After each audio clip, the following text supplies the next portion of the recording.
Good morning. Morning. Good morning. Oh, and in case I don't see you, good afternoon, good evening, and good night. So you don't need an emergency fund. No. You don't need an emergency fund. You need an opportunity fund. You're gonna come across more opportunities than you're gonna come across emergencies. Not to say that you shouldn't be prepared for emergencies, but honestly, it's the same money. If emergency happens, then you're just gonna have to move around some money from accounts and make it happen.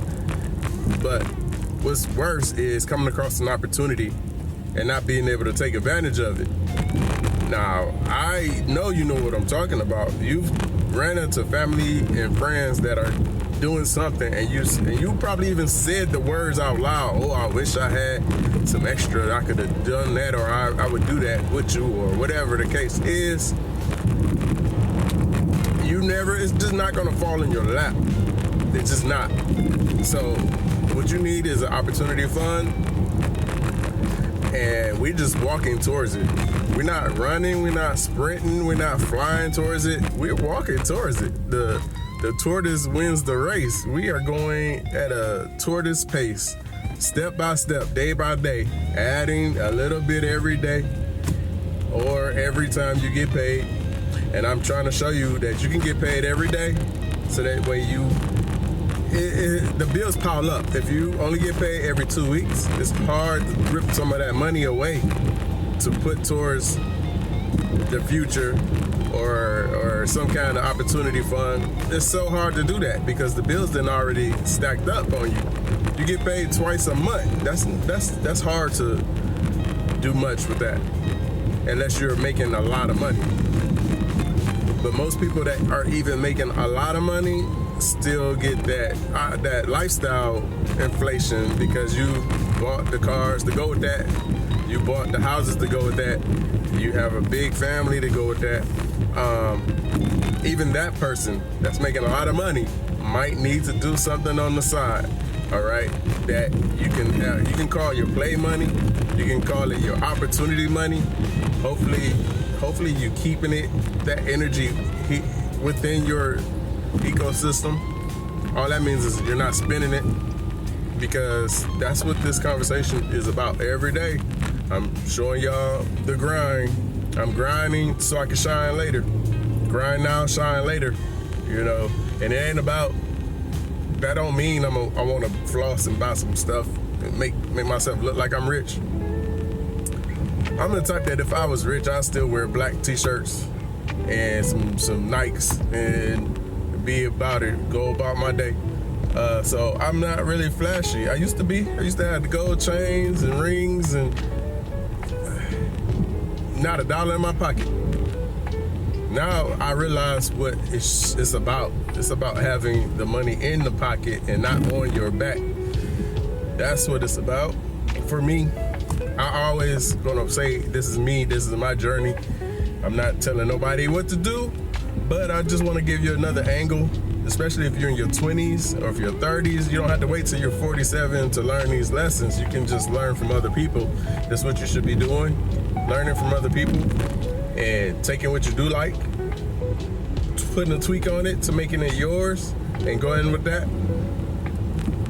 That's what you should probably wanna do. I've been watching a lot of podcasts and reading a lot of books of people that have done it. Examples are like Rich Dad, Poor Dad for Robert Kiyosaki, Think and Grow Rich, stuff like that. I'm learning from others, and that's what it's about. So we need an opportunity fund. We need an opportunity fund, y'all.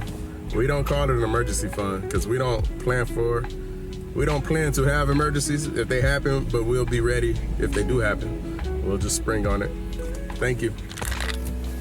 Okay, so now that we've cleared that up, let's talk about opportunity money and opportunity accounts. This doesn't mean put your money in a savings account. Savings accounts don't earn more interest than the inflation. So opportunity accounts always have to beat inflation. They have to win the race against inflation, okay? In order to not lose the money, not let it get burned up. You have to make sure that money is earning enough interest to cover inflation. So that way you're not losing money. It's at least staying the same, even though the dollar amount is going up, inflation is going up. So, an example, last year it cost $2 for a dozen eggs. This year it costs $6 for a dozen eggs. Inflation is really simple to understand that. So you would have needed to have your money in some type of account or some kind of situation to where it's gaining interest to cover, to where the $6 feels like $2 still because your money went up. All right. Now, examples of where you can put your money, and this is not advice. This is just to get you on the right track to start to go do your research. Money market accounts. Some of them are giving you 4 or 5% on the money. That's the base level. That's the minimum that you should go down, because that might or might not be covering inflation. There's some math to figure out what the inflation rate is, because the media is going to lie to you. They don't want you to panic. They don't want people to start snatching their money out of the bank. They don't want that to happen. So they're not going to tell you the true inflation rate. You know it. You see it at the store. You know how much you're paying for gas. You know how much you're paying for eggs. So, but a money market account, if you don't feel comfortable doing other stuff, then that's your baseline. It's not a savings account, because they basically give you zero on your money. They give you little crumbs, little nothingness that's not beating inflation. Other ways is S&P 500. They have accounts where you can put your money into the S&P 500 and start to earn money on that. Dividend accounts, all these types of things. For those that are a little bit more riskier, they can go into crypto, because everything is going to crypto, whether you think it's risky or not. That's just the way the world is going towards crypto.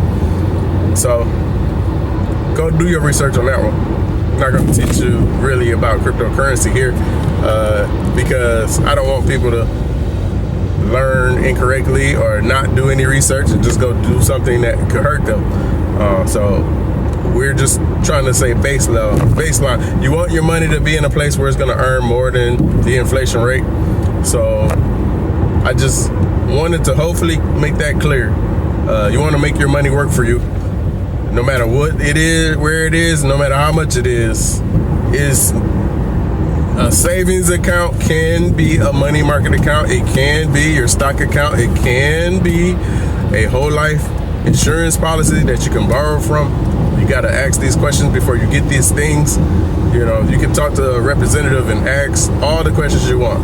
And they'll be able to walk you through it so you can get the best product for yourself. And I'm about to go so I can get back to work.